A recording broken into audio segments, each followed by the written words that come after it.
In the winter of 1842, an entire British Indian army marched into the Afghan mountains, and simply disappeared. 16,500 men, women, and children. 7 days later, one man returned. He was found staggering across the snow toward the gates of Jalalabad, slumped over a half-dead pony, his uniform stiff with frozen blood, his skin blackened by frostbite. When the sentries reached him, he could barely speak. "Where's the army?" they asked. The man, Assistant Surgeon Dr. William Brydon, looked at them with hollow eyes and whispered, "I am the army." 6 words that traveled across the empire like a ghostly echo, marking one of the greatest military catastrophes in British history. The Afghanistan campaign had begun with parades, political confidence, promises of stability, and a belief that British power was unshakable. But the retreat from Kabul would expose the truth. The empire had walked into a land it did not understand, guided by leaders who underestimated both the land and the people who lived in it. It was not only a military failure, it was a collapse of judgment, diplomacy, and basic survival. These mountains showed no mercy. 16,500 people marched out of Kabul, British regiments, Indian sepoys, officers' families, camp followers, servants, laborers, children, an entire mobile community. They entered a frozen world of narrow passes, cliffside villages, and tribal territories where every ridge had eyes watching them. The British expected cooperation. Instead, they found snipers, ambushes, betrayal, starvation, and winter cold that killed faster than bullets. As each mile passed, the snow turned red.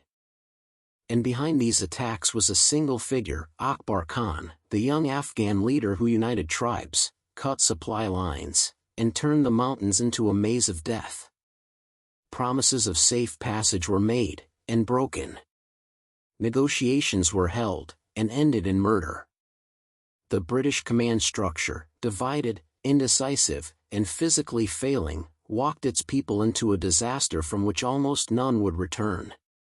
The retreat became a slow-moving tragedy, unfolding step by step across 90 miles of frozen hell. This is not a story of glory. It is a story of miscalculation, desperation, and the brutal truth of Afghan winter warfare. Families froze together in the night. Soldiers used their last bullets defending strangers. Entire regiments vanished in the snow. And the camp followers, thousands of them, faced a fate worse than death when the column fractured. In the end, one man rode out. One man survived long enough to speak. To understand how an empire lost an entire army, we must return to where the doom began, Kabul, December 1841, when the first spark lit the fire that would consume them all. You are watching True Crime Cartel Originals. Before we dive into today's story, I've got one small favor to ask. If you love deep, real stories like this, tap the like button, hit subscribe, and drop a comment below telling us which city you're watching from. It helps more than you know, and it allows us to keep bringing you stories no one else dares to tell. Now, let's get into the story. To understand how an entire army vanished, we have to return to where the cracks first formed, Kabul, December 1841. A city caught between two worlds, one trying to reshape it, and one waiting patiently for its moment to strike back. The British Indian garrison had been occupying Kabul for nearly 2 years. Their mission, maintain a puppet king on the throne, keep Afghanistan pacified, and show the world that the British Empire could project power deep into Central Asia. But the truth was far uglier. The occupation was rotting from the inside. The British cantonment, a massive, sprawling compound northeast of Kabul, was a masterpiece of overconfidence. Its walls were low. Its perimeter was absurdly large. Its stores of ammunition, food, and resources were scattered in vulnerable buildings. The high ridges surrounding it were perfect firing positions for anyone who wanted to take shots at the men inside. The officers knew it. The engineers knew it. Even the camp followers knew it. But the political leadership insisted it projected strength. In reality, it projected a target. Inside, 16,500 souls were trapped in a position designed by committees rather than common sense. 4,500 soldiers, British regulars, Indian sepoys, Afghan auxiliaries, and more than 12,000 camp followers, the invisible backbone of every East India Company force. These were the families of sepoys, the wives of British officers, local laborers, blacksmiths, cooks, grooms, servants, merchants, the entire civilian infrastructure of empire. They lived in canvas tents or mud huts inside the cantonment, struggling to keep warm, struggling to find food. For weeks, Kabul had been turning colder, not just in weather, but in spirit. Markets closed to the British. Supplies dwindled. Shots were fired at patrols in the night. Rumors spread like smoke. The tribes were rising. Akbar Khan was coming. The city was slipping out of their hands. And Dr. William Brydon, a 29-year-old assistant surgeon, saw it all coming long before most officers admitted the danger. Brydon treated frostbite, dysentery, starvation, and knife wounds from fights over scraps of firewood. He saw families boiling leather to make a bitter soup. He saw children with hollow eyes. He saw men freezing to death on night watch because there simply wasn't enough fuel to go around. The occupation was dying before the retreat even began. At the heart of the disaster was a fractured leadership. Major General William Elphinstone, old, sick, indecisive, barely able to mount a horse, yet somehow in command. Brigadier John Shelton, aggressive, abrasive, convinced that force alone could salvage the situation. Sir William Macnaghten, political envoy, orchestrator of the occupation, still clinging to delusions that diplomacy, or bribes, would save them.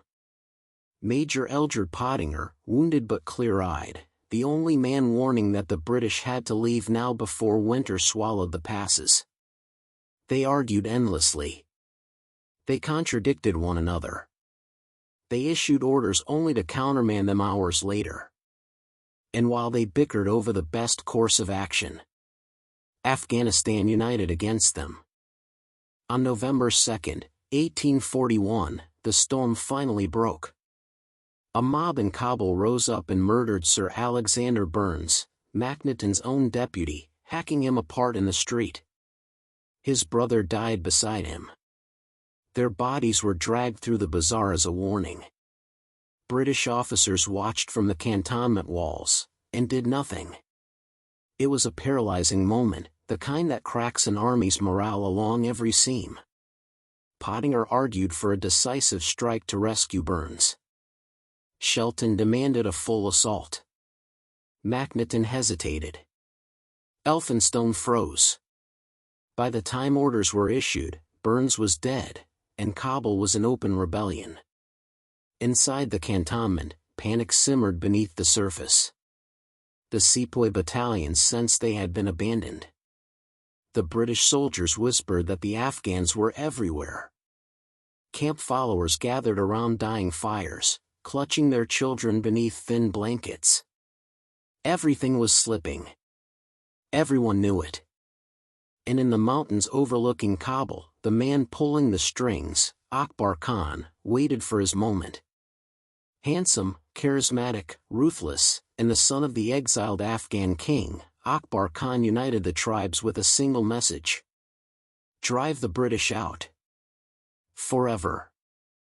The British desperately hoped negotiation would buy them time. Instead, it delivered disaster. On December 23, 1841, Macnaghten rode out to meet Akbar Khan under a flag of truce. He believed he could bargain his way out. He believed he understood Afghan politics. He believed he was safe. He was wrong. In full view of the cantonment, Akbar Khan seized Macnaghten, executed him, and paraded his mutilated body through Kabul. His severed head was placed on display, his hands were carried on pikes. For the garrison, it was the final sign. There would be no negotiation. No mercy. No escape. Except one. With winter closing in and the Afghan uprising in full fury, the British leadership made their fateful choice. They would retreat through the mountain passes to Jalalabad, 90 frozen miles away. It was a decision made far too late. And for more than 16,000 souls trapped behind weak walls, it would become the doorway to annihilation. On January 6, 1842, the British Indian garrison of Kabul began the retreat that would seal their fate. Dawn arrived colorless and silent, as if the world itself were holding its breath. Snow hung in the air like ash. Frost cracked under boots. Horses snorted clouds of steam. The column stretched for miles. Officers in heavy cloaks, Indian sepoys wrapped in thin cotton, artillerymen pulling guns through snow, camp followers clutching babies, elders, bundles of salvaged life. There was no formation. No discipline. Only motion, desperate, slow, and doomed. And above them, on the ridges flanking the passes, Afghan marksmen waited. The first day should have been easy, a handful of miles to the Khord Kabul Pass. But the retreat began in chaos. The camp followers surged forward in a panicked mass, clogging the road and separating units. Sepoys tried to maintain order, shouting commands into a blizzard of confusion. British soldiers attempted to form rear guards and flanking screens, but the sheer number of civilians overwhelmed every effort. General Elphinstone watched helplessly from horseback, shivering beneath blankets, scarcely able to grasp the scale of the unfolding disaster. As the column funneled into the narrow gorge, the Afghans opened fire. The Jazile, a long-barreled rifle known for deadly accuracy, cracked from hidden positions high above. Bullets tore into the column. Horses screamed and reared. Children clung desperately to their parents. Men slipped in the snow as bodies tumbled beside them. The British tried to return fire, but the enemy was invisible, scattered along the rock walls like ghosts. And the cold was a living thing. It seeped into lungs. It stiffened fingers. It dulled the mind and slowed the body until death became easy, almost inviting. By midday, the retreat had already begun to collapse. The vanguard reached a narrow defile choked with snow drifts, a perfect killing ground. A bottleneck formed instantly. Thousands jammed together, unable to advance or retreat. Artillery pieces were abandoned on the spot, stuck in frozen ruts or overturned by panicked horses. Men fought simply to breathe in the crush.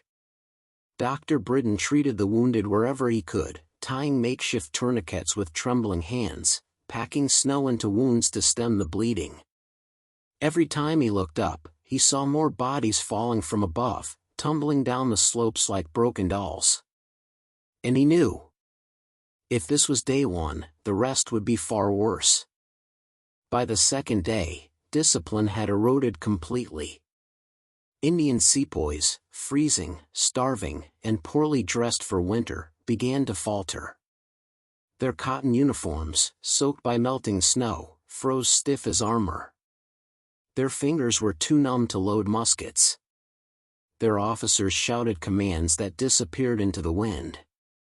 As temperatures dropped, sepoys huddled around fires that could barely stay lit, burning saddles, boots, and wooden tent poles for fuel.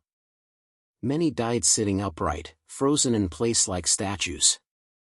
Only the toughest units maintained cohesion, the 44th Regiment of Foot, the 5th Light Cavalry, and a handful of Gurkhas whose discipline endured even in the face of annihilation. But even they were breaking. On the morning of January 8, Akbar Khan sent word. He was willing to negotiate safe passage for the survivors, but only if the British handed over the women, children, and married officers as hostages for their protection. It was an impossible decision. And yet, it was the only way to prevent them from being slaughtered in the passes. Lady Sale, Lady Macnaghten, and dozens of families were gathered, trembling, exhausted, and half-frozen. They kissed their husbands goodbye, some knowing it would be the last time. As Afghan horsemen led them away, Lady Sale wrote in her diary, "I felt as if I were being torn from the world." For the men left behind, the column felt strangely hollow, emptied of hope. Akbar Khan had them exactly where he wanted them.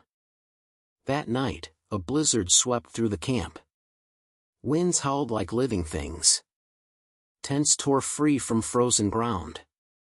Dozens of camp followers simply lay down and never rose again. Sepoys died in clusters, wrapped in each other's arms for warmth. The 44th Regiment tried to shelter beneath their greatcoats, forming a ring around the remaining ammunition boxes. Some still polished their muskets by firelight, as if discipline alone could hold death at bay. At dawn, the survivors rose from the snow like ghosts. Only 5 miles had been covered in 2 days. 90 remained. And the Afghans were closing in. Food was gone. Ammunition was dwindling. Firewood did not exist. Every step forward felt like a step deeper into the grave. When the column reached the frozen riverbed of the Tesin Valley, they saw what awaited them: miles of narrow pathways flanked by cliffs crawling with armed tribesmen. The Jaziles opened fire again. Men died by the dozens. Then the hundreds. Sepoys broke. Civilians fled in panic. British officers tried to form firing lines, but the column had dissolved into pure survival instinct. Brydon would later write that the sound of the Jaziles was like iron tearing through the bones of the earth. The mountain passes became slaughterhouses. What remained of the army staggered onward, but the worst was still ahead. Because just beyond the next ridge lay the most feared killing ground in the Hindu Kush, the Khoord Kabul Pass, where entire regiments would vanish within hours. By the 3rd day, the retreat was no longer a march, it was a rout. The survivors plunged deeper into the infamous Khoord Kabul Pass, a twisting gorge so narrow and steep that even daylight struggled to reach its floor. It was a place Afghans called the Throat of Death. And for the British Indian column, it lived up to the name. Inside this frozen canyon, the army was reduced to a single file of humanity: men, women, children, horses, mules, artillery pieces, and hundreds of camp followers, all forced into a suffocating bottleneck. Every movement slowed to a crawl. Every shout echoed endlessly, swallowed by the rock. And above, always above, unseen eyes watched. At dawn, the Jazile fire began. Sharp cracks of rifles ricocheted between the rock walls, echoing like thunder. The Afghans were ghosts perched on ledges far above, firing with calm precision into the mass of bodies below. Every shot found flesh: a soldier, a child, a horse, a porter. The terrified animals reared and screamed, breaking formations and trampling the weak. Many toppled over the edges into ravines, dragging supplies and wounded men with them. The column started to disintegrate. Dr. Brydon tried to treat the wounded, but space was so limited that he often knelt in the snow with bodies piled against him. Soldiers cried for water, for help, for mercy, for their mothers. Many died before he could reach them. Others died while he held them. The snow ran red in icy rivulets. By midday, the 44th Regiment attempted to create a defensive rearguard. Officers screamed orders into the wind, but few could hear them over rifle fire and the wails of the dying. The sepoys, suffering brutally from the cold, found their hands too stiff to load cartridges. Some tried to tear open ammunition pouches with their teeth. Others simply dropped to their knees, shivering violently, unable to stand. The Afghans targeted officers first. One by one, red-coated leadership fell, slumping into snowbanks or collapsing onto stone. Without leadership, the collapse accelerated. In this chaos, decisions became impossible. Shelton demanded they advance at speed. Elphinstone wanted to halt and negotiate. Surgeons pleaded for rest to treat the wounded. Camp followers begged for protection. And all the while, Akbar Khan's men tightened the noose. For hours, the column barely moved. Bodies clogged the path. Abandoned cannons were shoved off cliffs. Survivors crawled over the dead to stay ahead of the next volley.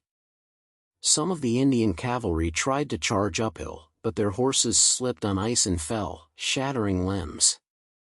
Afghan marksmen calmly picked them off as they scrambled on hands and knees. The gorge became a mass grave. As night fell, the retreating army stumbled into the Tesin Plain, a wide, open expanse surrounded by hostile ridges. For the first time, they could see the scale of their ruin, thousands missing, hundreds dead, fires burning where men had frozen solid. Families searched desperately among scattered bodies for loved ones. Soldiers broke down, sobbing into bloody gloves. Others wandered aimlessly, delirious from cold and starvation. The British camped without tents. They had no fuel. They had no shelter.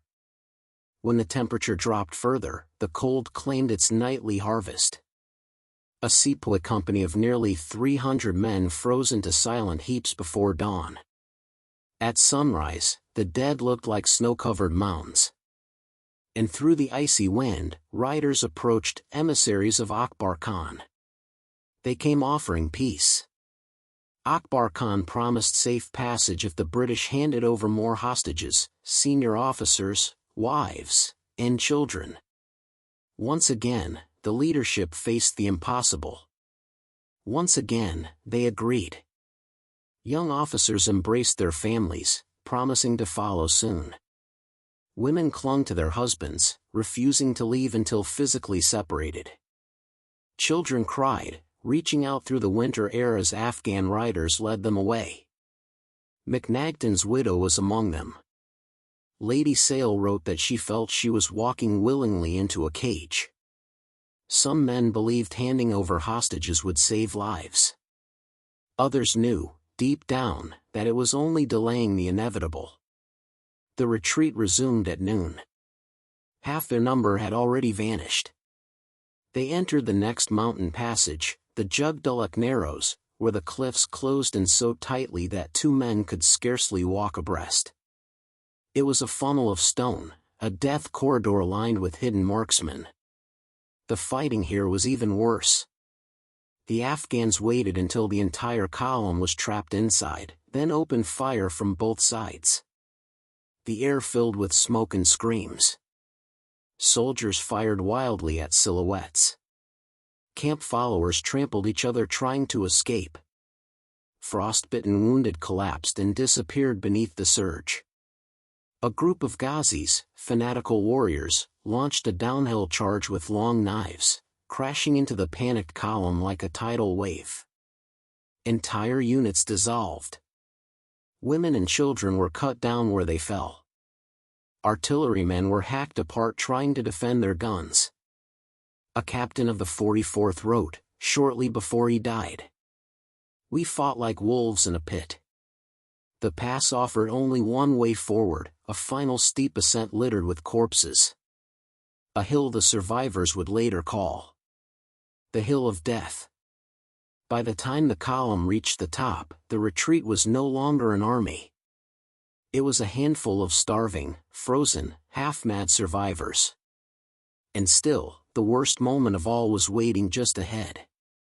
Because at Jugdulluk, the British would make their final stand, and the 44th Regiment would cease to exist. By the time the broken remnants of the British Indian force reached the base of the Jugdulluk climb, they were no longer a column. They were a nightmare of survivors. But the story of the retreat holds deeper layers than simple battlefield slaughter. Twists, revelations, hidden decisions. Moments that historians still debate nearly 200 years later. Events that reshaped the meaning of the entire retreat. This is the part of the story where the truth becomes almost more shocking than the violence. While the army struggled through the passes, something else was happening behind the scenes, something the dying soldiers in the snow knew nothing about. General Elphinstone and Brigadier Shelton, desperate and hopeless, had begun sending messengers to Akbar Khan behind the backs of their own men. Letters begging for mercy. Letters pleading for terms. Letters even proposing they surrender themselves in exchange for safe passage for the survivors. Some of these messages reached Akbar Khan. Some didn't. Some were intercepted by tribal factions who had no intention of letting the British escape. Some were deliberately delayed as bargaining chips. The retreat wasn't just a massacre. It was a negotiation conducted in freezing darkness. And the most shocking twist? Akbar Khan had reportedly offered the British a chance to stay safely in Kabul, before the retreat even began. Macnaghten had refused. Elphinstone hesitated. Shelton dismissed the idea outright. Now thousands were dying for an opportunity they had once held in their hands. Another twist would come to light only through diaries and letters recovered afterward.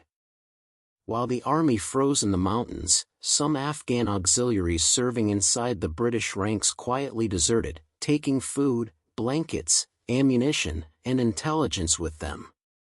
Some guided tribesmen to weak points in the retreating column. Some sabotaged wagons. Some whispered to Afghan leaders where officers would likely camp. But the most shocking betrayal came from a source even closer. British officers who abandoned their posts. A handful slipped away with Afghan escorts under the promise of personal protection, leaving their own companies leaderless. Their names were quietly omitted from official reports afterward, but diaries from survivors revealed what had happened. Men froze and died in the snow while the officers meant to lead them were being escorted to safety. It was the kind of treachery no regiment recovered from. For years, historians believed that the slaughter at Jugdulluk was a chaotic, spontaneous attack. But later analysis, including Afghan accounts, revealed something more chilling. It was a precisely engineered trap. The narrowest point of the pass was chosen intentionally. Loose stones were prepared in advance for rolling onto the column. Marksmen positioned themselves at pre-selected firing angles. Ghazis waited at choke points where retreat was impossible. The Afghans had predicted exactly how the British would move, where they would be slowed, and where they would break. This wasn't opportunistic warfare. It was a strategically designed extermination. The realization shocked British military scholars for decades. While the men were dying in the mountains, the women and children taken hostage were led to a guarded encampment under the supervision of Akbar Khan. Based on the brutality in the passes, many expected the worst. But in a twist that defies the tone of the retreat, many hostages were actually treated with surprising restraint, even kindness, by Afghan standards of the time. Lady Sale, Lady Macnaghten, and others were given food, allowed fires, and protected from the harshest elements. Some captors shielded them from tribal fighters eager to exact revenge. This mercy wasn't born of compassion alone. Hostages were powerful bargaining tools, but it would later save dozens of British lives. Meanwhile, in the mountains, the men were being erased. The twist that stunned even survivors. As his men were dying around him, General William Elphinstone, commander of the entire Kabul garrison, surrendered himself to Akbar Khan. He believed his life might be used to negotiate safe passage for the survivors. But with that decision, the entire chain of command ceased to exist. Soldiers in the snow suddenly realized There was no general. There were no orders. There would be no rescue. And negotiation was now impossible. The Afghan tribes saw the surrender for what it was. A sign that the British were beaten. A sign that every remaining soul in the mountains was fair game. After Elphinstone was taken away, the retreat was no longer a military movement. It became a stampede toward death. And then came the twist none of the survivors expected. As the shattered remnants of the 44th Regiment crested the final hill toward Jugdulluk, they found the exit blocked. A wall of thorn bushes, 10 feet high, stretched across the gorge. Behind it stood hundreds of Afghan fighters. There was nowhere left to run. The British had walked into a dead end engineered specifically to kill them. It was here, in this narrow enclosure, that the last stand of the 44th Regiment began. A story so violent, so desperate, so hopeless, that even Afghan chronicles describe it with awe. The end was now moments away. Because what happened at Jugdulluk would not just end the retreat. It would erase an entire regiment from existence. To understand the full horror of the retreat from Kabul, we have to step back from the slaughter and look at what was happening beneath the surface. Because this wasn't only a military disaster.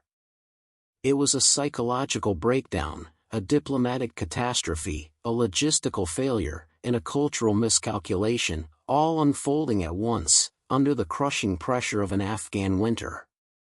This chapter isn't about the bodies in the snow. It's about why those bodies ended up there. The first great killer in the retreat wasn't cold. Or bullets. It was fear. When the retreat began, morale was already collapsing. The murder of Alexander Burns, the execution of Macnaghten, the constant ambushes, the supply shortages, all combined to create what military psychologists now call anticipatory fatalism. Simply put, the army believed it was already dead. Fear spread through units like wildfire. It numbed discipline. It paralyzed decision-making. It made men ignore orders, abandon positions, and flee blindly into ambushes. Sepoys, loyal, hardened soldiers, began to break not because they were cowards, but because their bodies were shutting down under cumulative terror and cold. Modern analysts compare the retreat to hypothermic shock combined with combat trauma. Men lose the ability to think logically. They become childlike. They stop moving. They sit down in snow and never rise again. And so thousands didn't die fighting. They simply surrendered to despair. One of the most analyzed aspects of the retreat is the sheer collapse of command. General Elphinstone wasn't just ineffective, he was catastrophically unfit for the crisis. Sick, physically weak, indecisive, and torn by conflicting advice, he often issued no orders at all, or contradictory ones. Entire companies marched forward only to be recalled, then ordered forward again. Shelton, meanwhile, was the opposite, aggressive, rigid, and infuriatingly disdainful of subordinates. He alienated sepoys. He clashed constantly with other officers. He refused to adapt tactics to mountain warfare. The result was a command structure that functioned like a broken compass, spinning wildly, pointing nowhere. This leadership void created 3 immediate consequences. Panic spread unchecked. Soldiers lost faith in survival. Afghan forces recognized the collapse and became emboldened. Akbar Khan played on this expertly. He knew the British command was fractured. He knew their morale was broken. He knew that negotiations could be weaponized. So he used diplomacy not to secure peace, but to accelerate the collapse. When analyzing the retreat, military historians always return to the root cause. Logistics failure. The British simply didn't prepare for winter warfare in Afghanistan, a fatal mistake. Their failures included insufficient winter clothing for sepoys, ammunition spread in multiple unguarded storehouses, tents unable to withstand frost or wind, food supplies dependent on caravans that never arrived, horses and mules weakened before the retreat began, no secured fuel supply for fires, artillery unusable in narrow passes. Worst of all, the retreat was launched too late, when snows were at their deadliest. Forensic military reviews later concluded that the retreat was doomed not by Afghan tactics alone, but by a catastrophic supply collapse, a breakdown that left soldiers physically unable to fight. This is why so many froze standing up. Why they collapsed while marching. Why children died in their parents' arms. Half the army died of exposure, not bullets. The geography of the Afghan passes is not just intimidating, it is evolutionarily perfect for ambush warfare. The Khord Kabul, Tezin Valley, and Jugdaluk Narrows formed a natural gauntlet. High ridges for marksmen. Choke points that stop movement cold. Sheer drops where fleeing equals falling to death. Blind curves ideal for sudden charges. Wind tunnels that amplify freezing exposure. To outsiders, it looked like hell. To Afghan fighters, it was home. Their Jaziles outranged British muskets. Their boots gripped icy stone better. Their bodies adapted to the altitude. Their tribes controlled the terrain with generational knowledge. One Afghan chronicler wrote, "The mountains themselves were our allies." He was right. Another force driving the collapse was something far more subtle than bullets or snow, a deep cultural blindness. British officers had entered Afghanistan with the quiet confidence of men who believed they understood the world better than the people they governed. They assumed Afghan leaders could be bought with stipends, that tribal loyalty was a commodity to be traded, that Kabul's population feared British authority enough to accept foreign oversight. They even believed that winter would not inspire resistance, as if the mountains would obey the expectations of outsiders. Every one of these assumptions was fatally wrong. Afghan pride ran deeper than British intelligence reports ever grasped. Religion, tribal identity, and the memory of foreign intrusion shaped the Afghan worldview with iron severity. Attempts to install a puppet king and dictate policy from a cantonment weren't interpreted as benevolent influence, they were seen as humiliation. Not merely a political insult, but an affront to Afghan honor itself. While British officers debated and disagreed behind their low, vulnerable walls, Afghanistan's tribes gathered with a clarity the invaders never imagined. Akbar Khan, young, relentless, and gifted with the fierce charisma of a natural leader, delivered a message so simple and powerful that it spread across valleys and mountains like fire through dry brush. They do not respect us. Drive them out. Men who had argued with one another for decades now rode under a single banner. Clans once divided by grudges rallied behind Akbar Khan's call.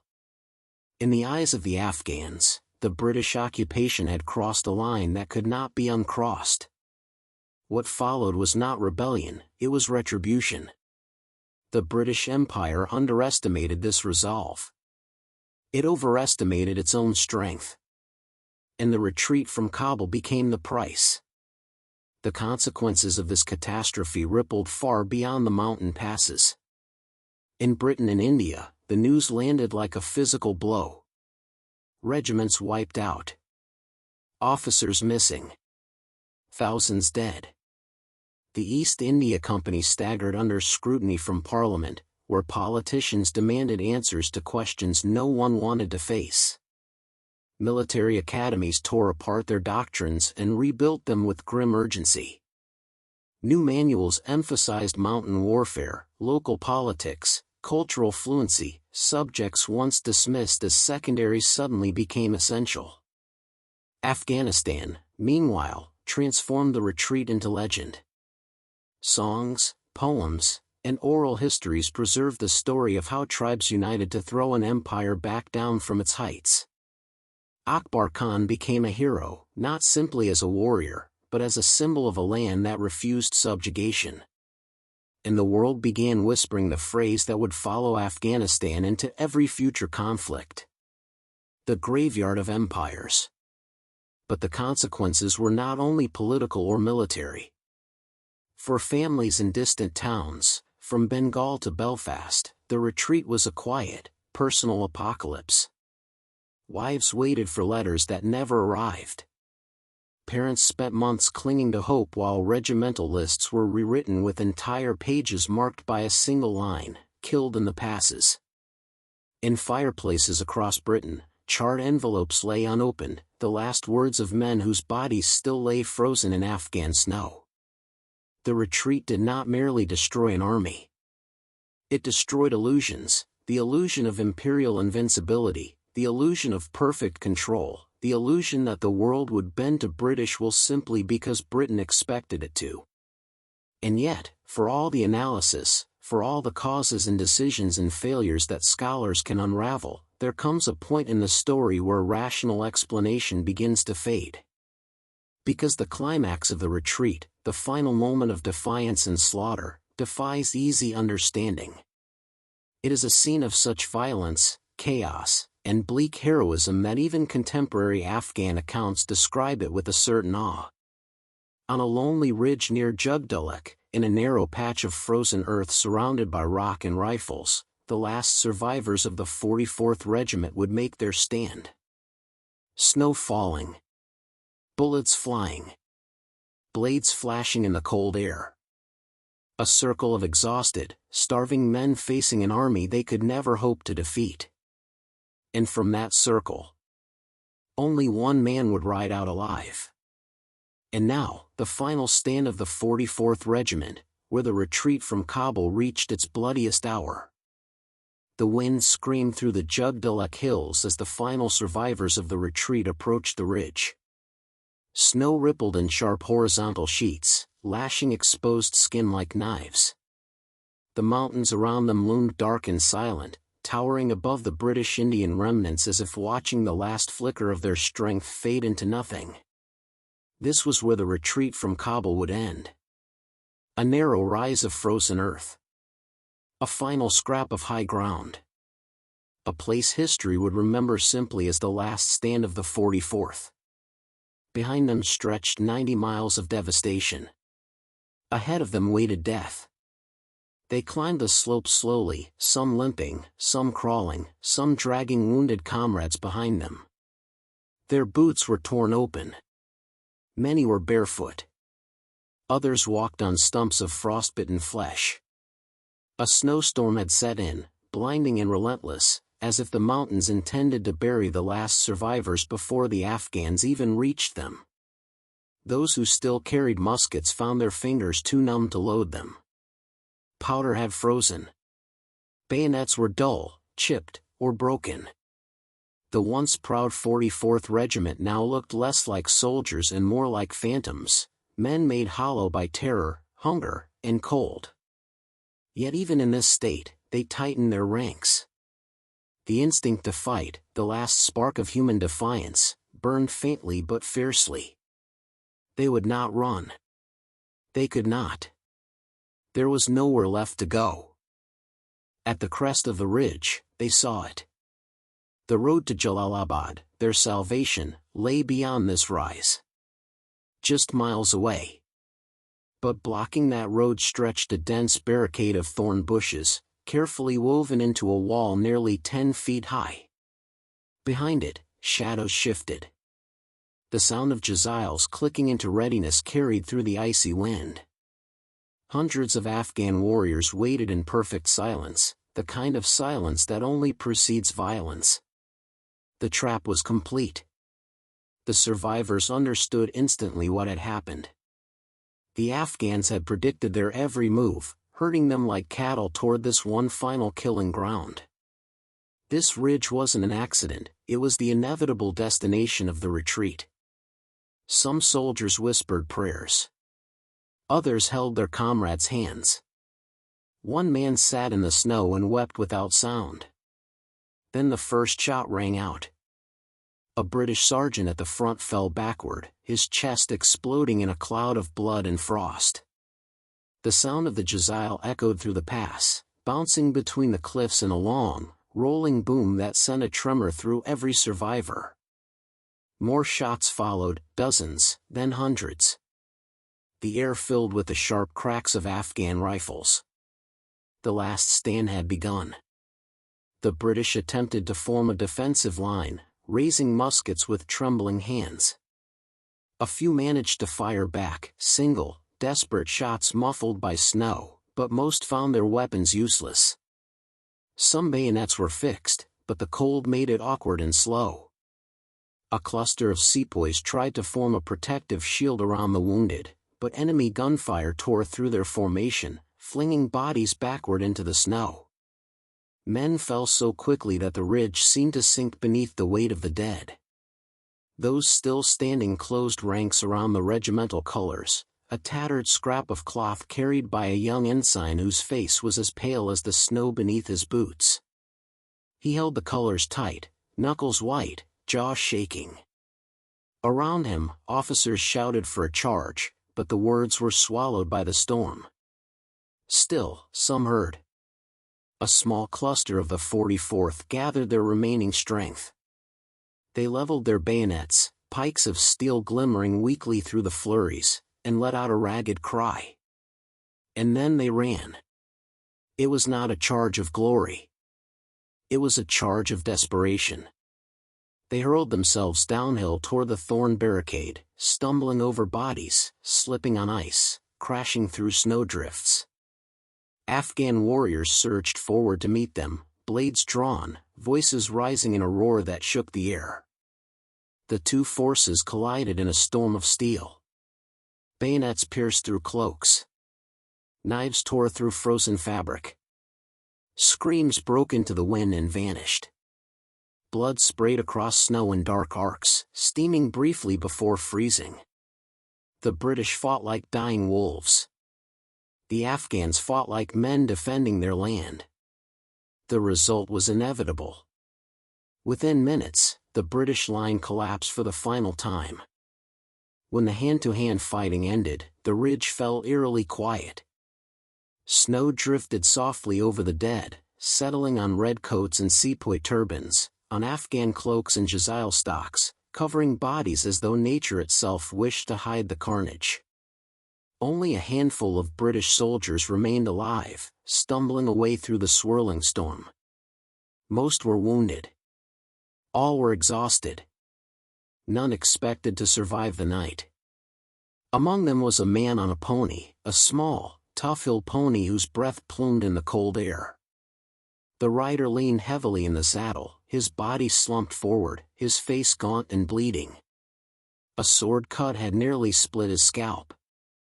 Blood soaked his hat. His eyes flickered with the dull glaze of a man on the edge of unconsciousness. This was Dr. William Brydon. He had survived the ambushes, the cold, the betrayals, the starvation, the avalanche of horror from Kabul to Jugdulluk. He had fought through the last stand. And now, somehow, he was still moving, his pony picking its way along the frozen path like an animal sensing the importance of its burden. Behind him, Afghan riders appeared. A handful, then dozens, then a full wave. They had one purpose now. To finish what Jugdulluk had begun. The chase that followed became one of the most haunting moments in the story. Brydon urged his pony forward. The animal stumbled. Its legs shook. Its hooves cracked the crust of the snow with every desperate stride. Brydon could barely hold the reins, his hands were frozen, his head swayed, and every breath came out in ragged gasps. Arrows and bullets hissed past him. The Afghans shouted for him to stop. Some rode close enough to strike with their swords. But Brydon's pony, half-blind, frostbitten, and dying, kept running. Some accounts say Afghan riders paused, impressed by the pony's defiance. Others suggest that the chaos of the battlefield made it difficult to recognize which fleeing figure was still alive. In truth, we may never know exactly why Brydon slipped through the tightening noose. But he did. He rode on. And on. And on. Until the landscape changed. The mountains softened. The wind eased. The horizon opened. Ahead of him, through the swirling snow, the walls of Jalalabad began to take shape like a mirage. Brydon's pony faltered. The doctor's head dipped low. But they kept going, step after agonizing step. When the sentries of Jalalabad finally saw him approaching alone across the frozen plain, they thought he was a ghost. A phantom sent in warning. They rode out to meet him. They lifted him from his saddle. They asked him the question the entire empire needed answered. "Where is the army?" Brydon looked at them, hollow-eyed and blood-stained. And he whispered the words that have echoed through history. "I am the army." But even after Brydon's arrival, the story of the retreat was not over. The fate of the hostages, and the final reckoning of the empire, still lay ahead. When Dr. William Brydon collapsed into the arms of the Jalalabad garrison, he carried with him more than the story of a massacre. He carried the end of an illusion. The illusion that an empire could stride into Afghanistan, plant its flag, and bend ancient land to its will. In Brydon's silence, in his hollow eyes, in the blood frozen to his uniform, lay the truth that no official report could soften. 16,500 souls had marched from Kabul. One man had arrived. As word spread through Jalalabad, the shock was absolute. Soldiers gathered in stunned silence, staring at the lone survivor as surgeons struggled to treat his wounds. Officers broke composure, some sinking to their knees. Sikhs, sepoys, British troops, men hardened by long campaigns, stood together in disbelief. Rumors spread almost immediately. Some whispered that others must still be out there, wandering through the snow, crawling across the plains.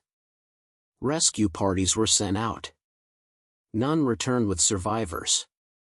They found frozen bodies, the last traces of the retreat, and then nothing more. The mountains had claimed them. The story of the retreat might have ended there, with the snow burying the dead and history recording the loss. But far to the north, in the hills around Kabul, a different group still lived, the women and children taken hostage, along with a small handful of officers. Their fate remained uncertain. In a war that had shown little mercy, hopes for their survival were frail. And yet, the unexpected happened. Akbar Khan, who had orchestrated the destruction of the retreat, treated the hostages with a strange combination of pragmatism and restraint. They were valuable bargaining tools, shields against retaliation, and symbols of his victory. But for all the brutality of the retreat, many hostages later spoke of Afghans who shared food, offered warmth, guarded them from rival tribes, and treated them according to their own standards of honor. It did not erase the suffering of those who died in the passes. But it left a complicated truth in the wake of the disaster: cruelty and mercy often walked side by side in Afghanistan. For months, the hostages endured captivity as winter thawed into spring. They heard distant echoes of political negotiations, shifting alliances, and growing pressure from British forces regrouping to reclaim some measure of control. And finally, in late autumn of 1842, after long bargaining, they were released. Lady Sale, pale and worn but unbroken, stepped forward carrying her diary, a record of the disaster and her captivity. Others emerged with children held close, grateful simply to breathe free air again. Their return was celebrated across India and Britain, not as triumph, but as a miracle extracted from devastation. Meanwhile, in Kabul, a reckoning stirred. The British, outraged and humiliated, launched what they called the Army of Retribution. Thousands of fresh troops marched into Afghanistan, not to conquer it, but to deliver symbolic punishment, rescue remaining prisoners, and then withdraw before winter returned. Villages were burned, strongholds stormed, and tribal leaders hunted. But the Afghans, hardened by centuries of conflict, melted into the mountains, fighting on their own terms, inflicting sharp, punishing losses whenever the opportunity arose. The British retook Kabul, raised their flag briefly above the ruins of their former cantonment, and then, recognizing the futility of occupation, abandoned the city entirely. They marched out as quickly as they had once marched in, leaving behind ashes and graves. In official records, this withdrawal was framed as a strategic conclusion. But in the minds of those who witnessed the retreat, it was an admission. Afghanistan could not be held by force. And so, the empire turned away. Afghanistan returned to its own rhythms. Akbar Khan rose in power, though not without rivals. Tribal feuds simmered anew. Kabul rebuilt itself from the chaos. The mountains, indifferent as ever, kept their secrets beneath snow and stone. Back in India and Britain, the impact of the retreat reverberated like a slow-moving earthquake. Families mourned. Regiments rebuilt shattered rosters. Officers revisited tactical manuals, marking failures in the margins like wounds that refused to close. The East India Company faced inquiries, criticism, and political backlash that shook its legitimacy. It is easy, from a distance, to reduce the retreat to numbers: 16,000 dead, 1 survivor. But the human cost was far more than numbers. It lived in the empty households across Bengal, Bombay, Calcutta, and London. It lived in the diaries of officers who survived only because they weren't present. It lived in the careers ended in disgrace, the promotions earned in shame, the widows and orphans who waited for letters that would never arrive. The retreat did not just kill an army, it shattered the illusion of imperial certainty. It forced Britain to confront a truth far older than its empire: Afghanistan was not a land to be controlled. It was a land to be respected, feared, and understood, or avoided entirely. In the decades and centuries that followed, this truth would echo again and again. Other empires would march in. And the mountains would remain unchanged. Every nation that tried to impose its will discover the same lesson: Afghanistan endures. Armies do not. As for Dr. William Brydon, the lone survivor, he recovered slowly. His scalp wound healed, though it left a permanent ridge across his head. His frostbite faded, but his hands remained stiff for life. He continued to serve the British Army, but he never forgot the ridge at Jugdulluk or the faces of the men he had left behind. Some said he carried survivor's guilt for the rest of his years. Others said he carried a fire, a quiet, enduring reminder that even in the bleakest moments, a single life can bear the weight of thousands. Yet Brydon himself rarely spoke of it. Perhaps because some stories are too heavy to tell twice. The retreat from Kabul became part of British military legend, a cautionary tale studied by generals and politicians alike. But among Afghans, the story lived in a different form, a story of resilience, unity, and defiance. A reminder that they were a people who, when pushed, would rise as one. The snow melted. The passes returned to silence. And the mountains kept watch.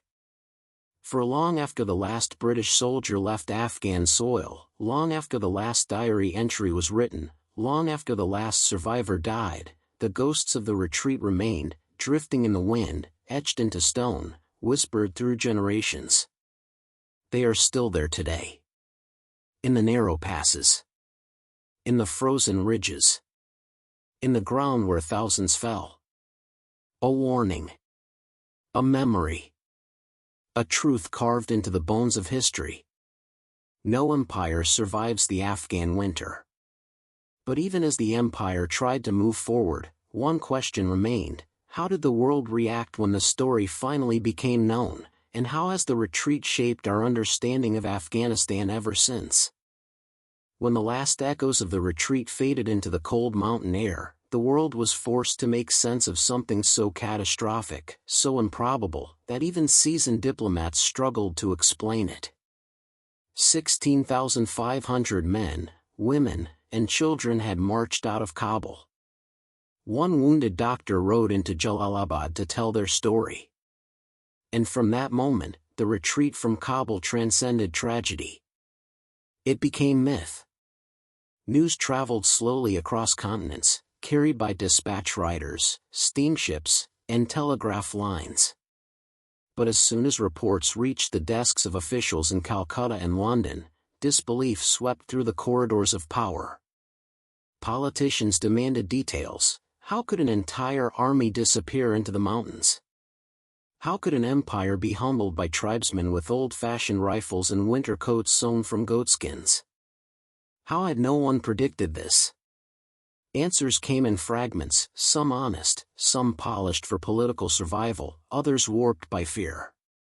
Officers who had not been present struggled to imagine the scale of the disaster. Journalists speculated wildly, printing sketches of ghostly soldiers wandering through frozen passes, or heroic last stands embellished with dramatic flair. Ministers argued about responsibility. Generals blamed each other. The East India Company fought to preserve its credibility. The British public, accustomed to imperial triumphs, struggled to accept a defeat so absolute. But while the empire debated, the world beyond Britain drew its own conclusions. In the courts of Europe, rival powers saw the disaster as proof that British influence was not as invulnerable as it appeared. Russia, France, and Persia watched closely, interpreting the retreat as a signal that Afghanistan, and perhaps the broader region, was far more complex than outsiders believed. Diplomats began to reassess alliances, strategies, and assumptions. The idea that a European power could simply impose its will on Central Asia now seemed reckless, even naive. Among Afghans, the story was preserved differently. Families spoke of ancestors who stood on ridges and watched the retreat unfold. Tribes told tales of the battle at Jugdalek, honoring those who had fought and died there. Akbar Khan's name became a symbol of unity and resistance. Even those who disagreed with his politics could not deny the force of his leadership. Afghanistan's identity was strengthened in the victory, not through conquest, but through survival. The retreat became part of Afghan cultural memory, passed down through generations as a reminder that even the most powerful invader could be thrown back by a people who refused to yield. But beneath the history, beneath the legend, beneath the political narratives constructed on every side, deeper questions lingered, questions that scholars, soldiers, and storytellers have wrestled with for nearly 2 centuries. Why did the British underestimate Afghanistan? Why did negotiations fail so completely? Why did the retreat unravel so swiftly? Why did only one man survive? The answers were complex, layered, and often painful. Some pointed to leadership, the indecision of General Elphinstone, the bitter rivalry between officers, the lack of coherent strategy. Others blamed political arrogance, the failure to understand Afghan alliances, or the misguided belief that Shah Shuja could be propped up indefinitely. Some blamed logistics, the brutal winter, or the relentless ambushes that shattered the column. But even these explanations could not fully capture the truth. The retreat from Kabul was not the product of a single mistake. It was a chain of miscalculations, each one small enough to be dismissed on its own, yet together forming a collapse so complete that even survivors struggled to comprehend it. A disaster born not from one decision, but from 100 misjudgments, each compounded by a land that punished every weakness.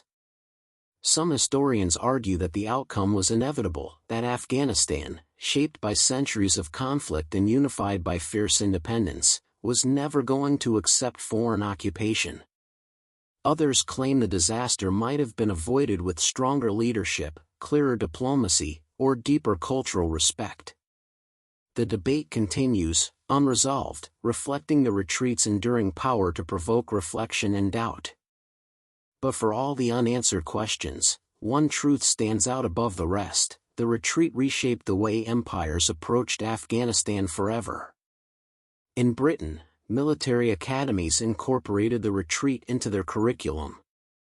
Young officers studied the events at Jugdulluk with a kind of reverent dread, awed by the courage of the soldiers who made their final stand, horrified by the tragedy of the column's destruction. Lessons on terrain, tribal politics, winter warfare, and cultural understanding were rewritten because of those 7 days of hell in January 1842. The East India Company, bruised by public outcry and political scrutiny, tightened its administration, restructured its intelligence networks, and took fewer risks in frontier regions. But the damage was done. Trust in the company eroded, and the retreat became one of several crises that ultimately led to the end of its rule in India less than 2 decades later. Afghanistan, meanwhile, continued its own story. Its leaders rose and fell, its alliances shifted, and its territories changed. But one thing remained constant: its reputation as unconquerable. The mountains themselves seemed to whisper the lesson of the retreat, that Afghanistan could be entered, but never truly ruled. Generations later, when new foreign armies marched through the same passes, the ghosts of the retreat seemed to stir once more. British soldiers in the late 19th century spoke quietly of Kabul's first occupation. Soviet troops in the 1980s referenced it in their darker moments. American and coalition forces, too, found themselves drawn into the long shadows cast by that winter. History, it seemed, circled back to the same truth again and again. Afghanistan endures. Empires do not. And yet, perhaps the most haunting question is the one that can never be fully answered. What happened to the final men who died at Jugdulluk? We know the broad strokes: the last stand, the charge, the barricade, the slaughter. But what of the individuals? The sergeants who held the line. The sepoys who refused to abandon their wounded. The last officer who raised his sword. The young ensign who rallied the final cluster around the regimental colors. Their stories are fragments, scattered across diaries, Afghan accounts, and a few surviving letters home. History remembers them collectively, but rarely individually.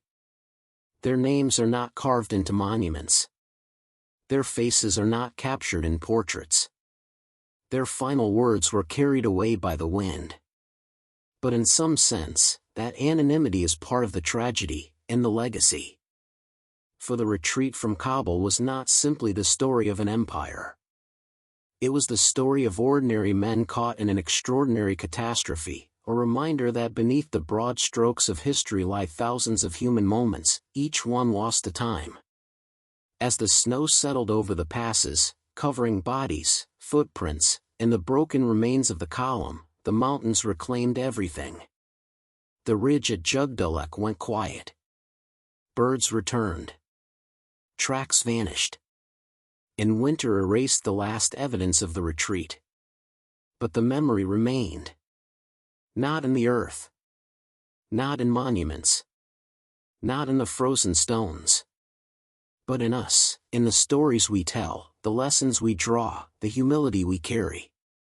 Because in the end, the retreat from Kabul was not merely a defeat. It was a warning carved into history. No empire, however powerful, can ignore the land it enters or the people who defend it. As our story draws to a close, one final chapter remains: the call to remembrance, and the reason this tragedy must never be forgotten. As we reach the end of this story, the snow has settled. The mountains stand silent again. And the echoes of gunfire, cries, and hoofbeats fade into the wind that forever circles the high passes of Afghanistan.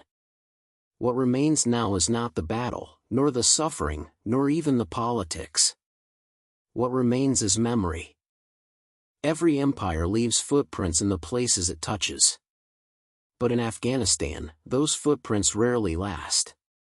Winter covers them. Time erases them. And the land remains unchanged. That is the paradox at the heart of the retreat from Kabul. An event so vast, so devastating, so improbable, yet swallowed by a landscape that sees triumph and tragedy as temporary intrusions. 16,500 lives vanished into those mountains. Soldiers, camp followers, wives, children, artisans, sepoys, officers. Some were proud. Some were fearful. Some were idealistic. Some simply followed orders. Most never understood why they were there. None deserved the fate that awaited them in the passes. But history does not pause for justice. It moves forward, carrying the weight of these moments with it. When Dr. William Brydon reached Jalalabad, bleeding and barely alive, the world tried to define what the retreat meant. Was it a failure of leadership? A failure of empire? A failure of understanding? A failure of diplomacy? All of these answers hold truth. Yet none can fully explain why the story still resonates today, long after the bones of the dead have been lost to the earth. Perhaps it endures because it reveals something about human nature, about the limits of ambition, about the cost of ignoring the warnings of history, about the danger of entering a land without understanding it. The retreat is not just a military disaster. It is a mirror. It reflects arrogance, courage, suffering, resilience. It reflects the lengths to which people will go to defend their home. It reflects the consequences of underestimating those who refuse to be conquered. And it reflects the human cost of decisions made far away by men who would never see the snow-covered passes in which others died. Even now, nearly 2 centuries later, the retreat speaks to us. It reminds us that history repeats itself when its lessons are ignored. The same passes that swallowed the British were walked by Soviet troops, then by American and coalition soldiers generations later.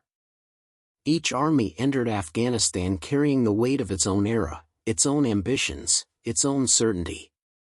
And each discovered the same truth. The land remembers. The land resists. But Afghan people remember too, not just the battles, but the stories of ancestors who fought to protect their homes. And in that memory lies the heart of the retreat's legacy. It is not simply a story of British defeat. It is a story of Afghan endurance, unity, and will. No empire emerges unchanged after walking the Afghan passes. Some turn back. Some fall. All of them leave something behind. As the final snowflakes fall over Jugdulluk, as Dr. Brydon's lone arrival echoes in the annals of history, as Afghan ballads recall the courage of their ancestors, one truth stands tall above all others. No empire survives forever. But the lessons they leave behind can. The retreat from Kabul is not merely a chapter of history. It is a reminder, a voice carried across generations, telling us to remember the cost of forgetting the past. If this story moved you, if you believe history should be remembered rather than repeated, then share it. Like the video, subscribe, and continue with us as we explore the truths carved into the world's forgotten corners.